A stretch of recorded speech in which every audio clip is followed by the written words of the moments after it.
In this video, I'm going to give you the single biggest secret to confidently flirt with women and find your dream girlfriend and never be lonely again without having to use creepy pickup moves. Your dating life changes right now.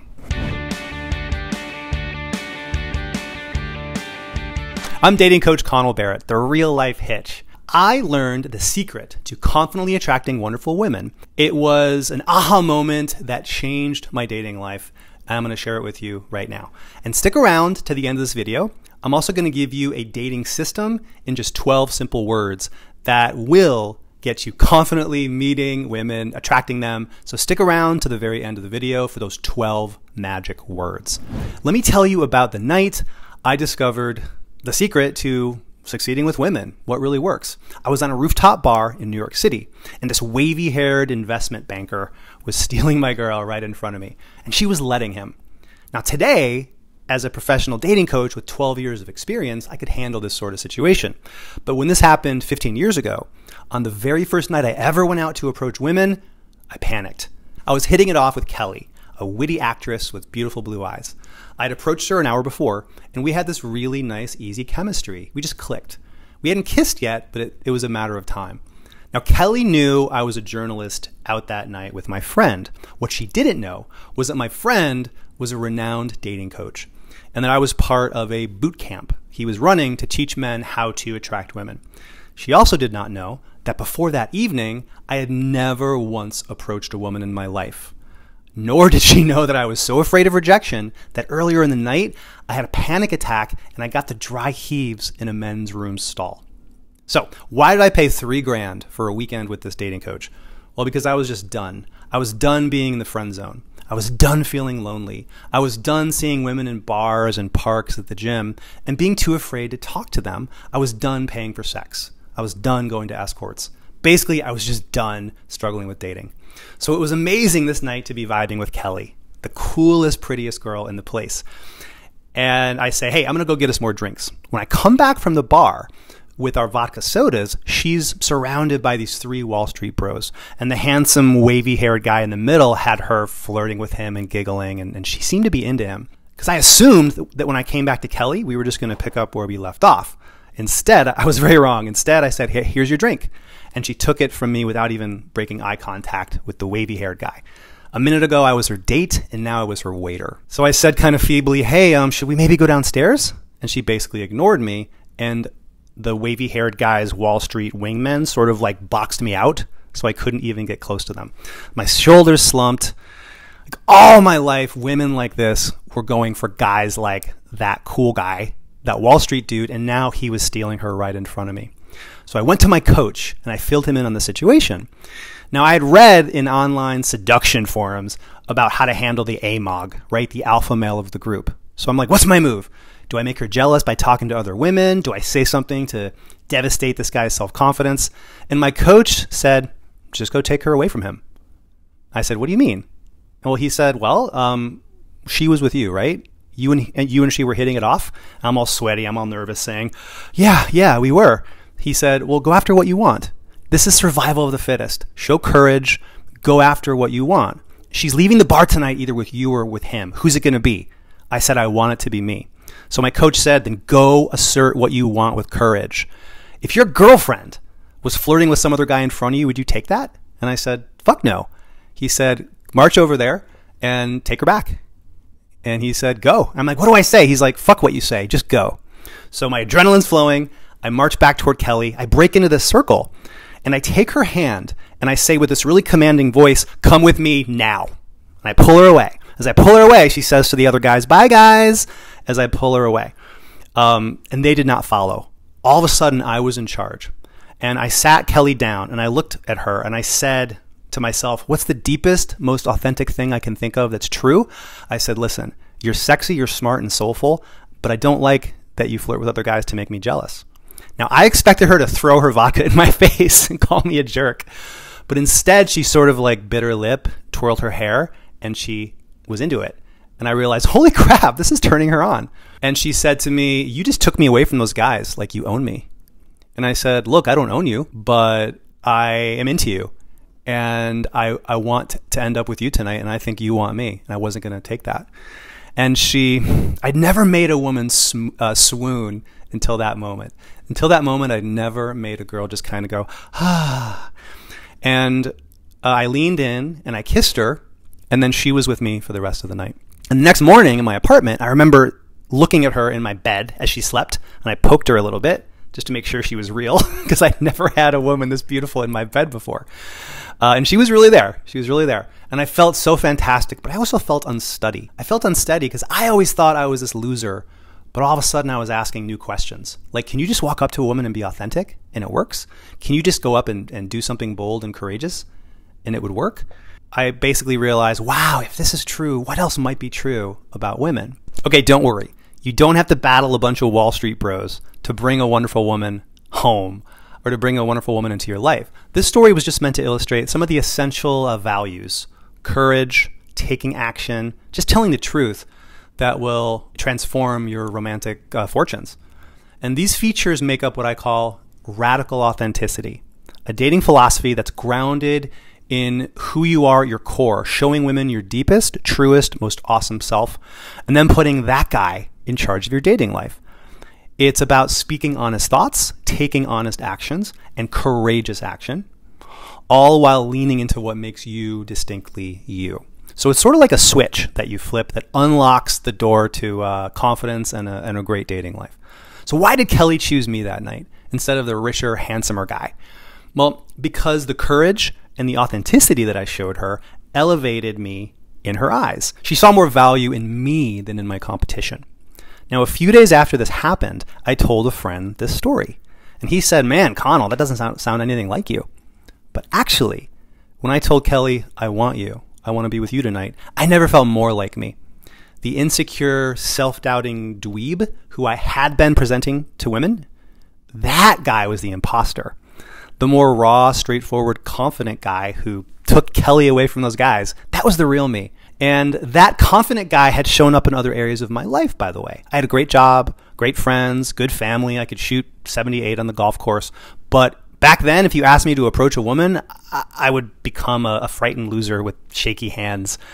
And women were not into me. So why the dichotomy? Well, as all of my years studying dating success has revealed, I've been studying this for over 15 years, I realized that we all have two selves, okay? We have the higher self, we have the lower self. The higher self is that hero version of you who brings great results. He's in charge, he's confident, he's focused, he's authentic. He's you at your full potential, and there are areas of life where he's running the show. But every superhero has a villain, and that's your lower self, the fearful, doubtful side of you who's been botching up your love life. Your lower self is that voice that whispers, don't approach her, she's out of your league, or you'll creep her out. All the pain, the frustration, the loneliness, the settling, the friend zone, the feelings of being under not worthwhile to women, that's all that lower self. That's the enemy. And there's a great power in understanding who the enemy is. So on the first day of their training with my clients, I give my clients a mission. I say, name your lower self. Give a name to this guy. So for an example, my client Fred, who's an attorney, came to me with really bad approach anxiety. His hands would shake, his forehead would sweat at the very thought of walking up to a woman and flirting with her. So he named his lower self Frightened Freddy. I have another client named Nick, a jazz musician, who was really struggling on the apps. And he just could not ask a girl out. He would text her, but he wouldn't ask her out. So he named his lower self No Nuts Nick. My lower self name is Connie, because that's the name I had in grade school, because I had a ginger afro. I was chubby. And that's my lower self name, Connie. Then what I do is I have my clients tell me about a moment in their life, a mental snapshot when they were crushing it in life, crossing the marathon finish line, playing guitar on a stage, laughing with close friends, closing the deal at work. And then I have my clients give that guy a name, because that's the higher self. That's the side of you that's capable of doing incredible things. So Frightened Freddy became Frederick the Great, a guy who would soon successfully approach women almost anywhere. No Nuts Nick transformed into Nick Summers, this cool guy whose phone was soon blowing up with Tinder dates because he was actually asking women out on Tinder. My higher self name, it's so stupid, it's brilliant. I went from Connie to Connell fucking Barrett, that bold man of action who took Kelly home that night. So your lower self is the pain, the doubt, the anxiety that's inside of you. The higher self is the true you, bottomless confidence, lots of dates, a lot of worth and value. He's like the diamond that's buried beneath the igneous rock, that priceless gleaming diamond that women are dying to see sparkle. So it's time to give your higher self the keys to your love life. Okay?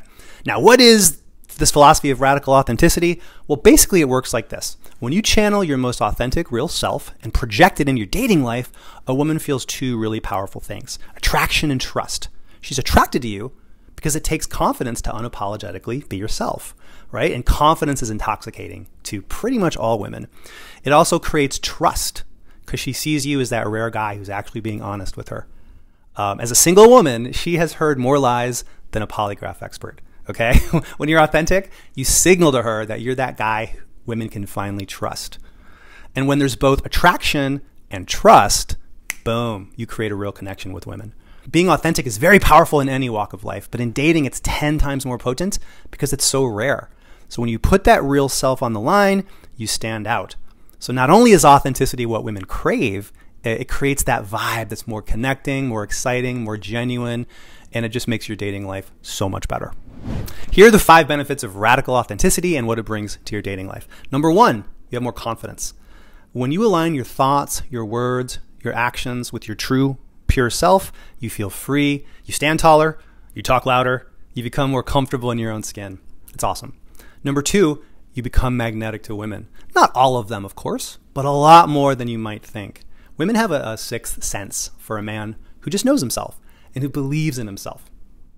Number 3, you create genuine connections because you're both being your true, most vulnerable, real selves. Number 4, the benefit here is you know your worth, because when you're authentic, you send a powerful message to yourself and to your date. I am enough. And when you know you're enough, that fear of rejection subsides. And number 5 is you know what to say. When you're authentic, a powerful paradox kicks in. You stop straining for the perfect, cool line. You simply speak what's on your mind, speak freely. And that's when the right words come. And now, unfortunately, few men date from a truly authentic place. Most guys wear kind of a mask. It's a mask that they're playing the part of, say, the people pleaser, the bad boy, the pickup artist. And guys do this because they fear that women might not like them for who they are. The worst mask of all is unworthy man.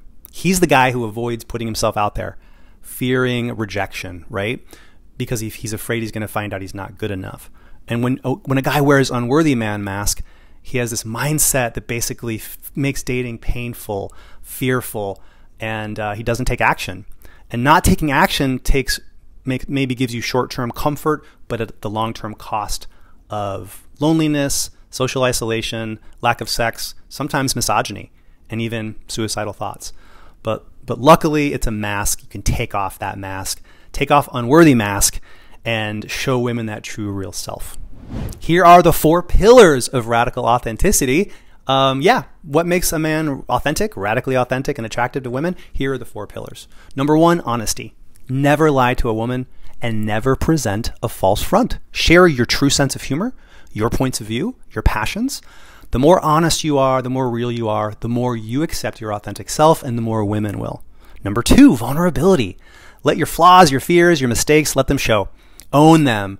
It takes strength to be vulnerable, and women love strong men. Number 3 is taking courageous action. Align your actions with your words and values. As Shakespeare wrote, or a character Shakespeare wrote, said, action is eloquence. And number 4, growing and giving. Being an authentic man is about growing into the best version of you and giving so much to women that they want to give back to you. Authenticity is about taking full responsibility for yourself, and the idea of authenticity has very deep roots. The word authentic comes from the Greek word authentikos, meaning to act in one's own authority. To be authentic means to be your own authority and to act in accordance with your deepest thoughts, deepest feelings, instead of, say, blindly reacting to your environment. Now, the phrase know yourself or know thyself was first used 3,000 years ago by the oracle at Delphi, and later by great thinkers like Socrates, Plato, and Aristotle. Now, Aristotle gave us a very elegant concept called eudaimonia. What is eudaimonia? It roughly translates into human flourishing. Okay? And it means living in harmony with your inherent character. Now, Aristotle argued that everyone is born with singular gifts, and that only by becoming your best self can you truly live a good life. In other words, you're here to pursue your potential, to become a great husband, or the world's best whittler, or the 47th member of the Beach Boys. You're here for a reason, but basically, the best way to be a person, Aristotle said, is to be the best person you can be. Now, what does all this philosophy have to do with picking up girls? Well, it all boils down to value. Simply put, authenticity equals value, and value equals attraction to women. Attracting women is not about cool lines, or being mysterious, or being some fake alpha male. Fuck those pickup guys who tell you lies like that. It's about offering women authentic value. That beautiful woman at the gym, you're attracted to her because you see value in her wit, her curves, potential for sex and love and connection. For her to be into you, she has to see the value that you can bring into her life. So attraction is a trade. Before you trade sweet nothings, you have to trade value. Okay? And by definition, any authentic thing is valuable because it's real and rare and has utility. An authentic Picasso painting sells for millions at Sotheby's. An authentic voice cuts through the bullshit at a sales meeting. An authentic brand connects with its customers. An authentic man is magnetic to women on a dating landscape that's filled with liars and players and pretenders. So let's go back to that night I met Kelly. That night I removed my mask and I showed her an authentic man, and that had real value to her. She realized this guy's vulnerable, he's brave, he's honest. It's what created that connection with Kelly. Aristotle called that a virtuous man. I call it the higher self. And radical authenticity is how you summon your inner superhero to transform your dating life. In other words, authenticity is king, connection is queen, and forever may they reign. Here are 3 missions I have for you. Mission number 1, name your lower self. It's time for you to know your enemy. So give your lower self a name. It could be a childhood nickname that you despised, or a description that encapsulates your biggest dating problem. It could be anxious Aaron, or not confident Chris, or Frankie Friendzone. The trick is make sure you choose a name that makes you feel genuine disgust. I hate that guy. Link some pain to that lower self so that leaving behind this person, this loser, becomes a must for you. Number 2, name your higher self. Name that badass, most awesome, authentic version of you. How do you do it? Recall a moment when you felt powerful and in the zone. The speech at work that you crushed. The dance contest you won. The woman you approached and she loved it. What is this guy's name? My clients' higher self names include Badass Brett, Caesar the Great, William the Conqueror, Confident Kurt, or you can just steal mine if you like, which is your first name, fucking your last name. Just like I'm Connell fucking Barrett. It should represent the real you, this higher self name. It's your most attractive self and a 2 women are going to be super into. And mission number 3 is I want you to apply your new golden rule. Adopt this dating philosophy in 12 simple words. Here it is. Take authentic, courageous action with love for yourself and empathy for women. If you live by that 12-word philosophy, if you take action and you love yourself and empathize and show genuine care for women, it's just a matter of time before a woman sees your higher self and says, wow, I have to date this guy. I need him to be in my life. So this is the secret to success with women. Awaken that higher self, that most authentic, awesome, confident version of you. Okay, by the way, if you have any interest in having me personally give you some one-on-one personalized feedback and a roadmap to help you stop struggling with what to say, to get out of the friend zone, or just to get more dates so that you can confidently, authentically find the woman you're going to share your life with, here's what you have to do. All you got to do is go to my website, datingtransformation.com, and click the book a call button. You can also go down to the show notes below and click the contact book a call with Connell button, and you and I can do a free 30-minute consultation where I'll try to identify what's holding you back and how you can get the dating results and the girlfriend you want. So go to datingtransformation.com or click the right link down in the show notes to book a free call with me. And remember, your dream girlfriend, she's out there and she already likes you. She just has to meet the real, authentic you.